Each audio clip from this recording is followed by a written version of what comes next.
Ada satu pertanyaan yang agak menggelitik. Kenapa kita sekian lama harus mempertahankan Dewi Keadilan yang matanya ditutup itu, Pak Ketua, Pak Dr. Tandra? Di negara lain, di Jepang itu sang Dewi, saya tidak tahu namanya siapa ini ya, Dewi Themis kalau tidak salah. Itu di Jepang matanya dibuka.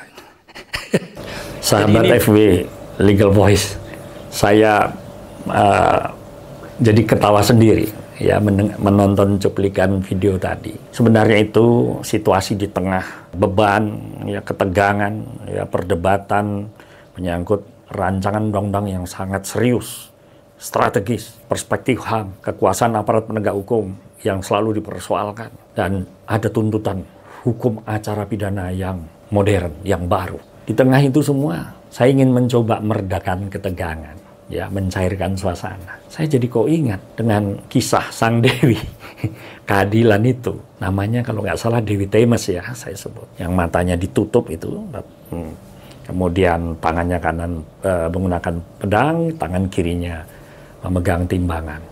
Itu kan mitologi Yunani yang sudah ratusan tahun. Dan itu kalau dimaknakan sebagai mitos, itu akan sangat berbahaya. Apalagi kalau tujuan hukum, keadilan, mitos saja. Kepastian hukum, mitos juga. Ya, apalagi kemanfaatan hukum. Kalau kita melihat potret kritik masyarakat terhadap dunia peradilan kita. Saya jadi berpikir agak kreatif. Kenapa kita harus mempertahankan sang Dewi yang usianya sudah uzur itu, ratusan ribuan tahun itu?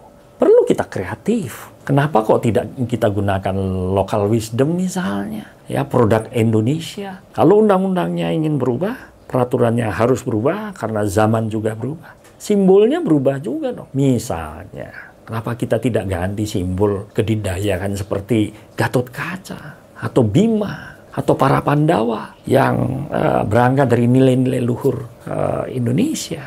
Kenapa tidak itu? Toh juga hukum itu seringkali dimaknai sebagai keputusan yang selalu berubah. Keputusan penting yang selalu berubah-ubah. Dan hukum itu adalah proyek modernisasi yang tidak akan pernah selesai. Rasa-rasanya kita perlu berpikir ulang, ya, kreatif. Mudah-mudahan efek negatif dari mungkin sang Dewi sebagai simbolisasi hukum bisa saja sebagai pencerahan hukum kita ganti dengan mitologi atau legenda milik bangsa kita sendiri, seperti tokoh Gatot Kaca atau Bima dan Pandawa V.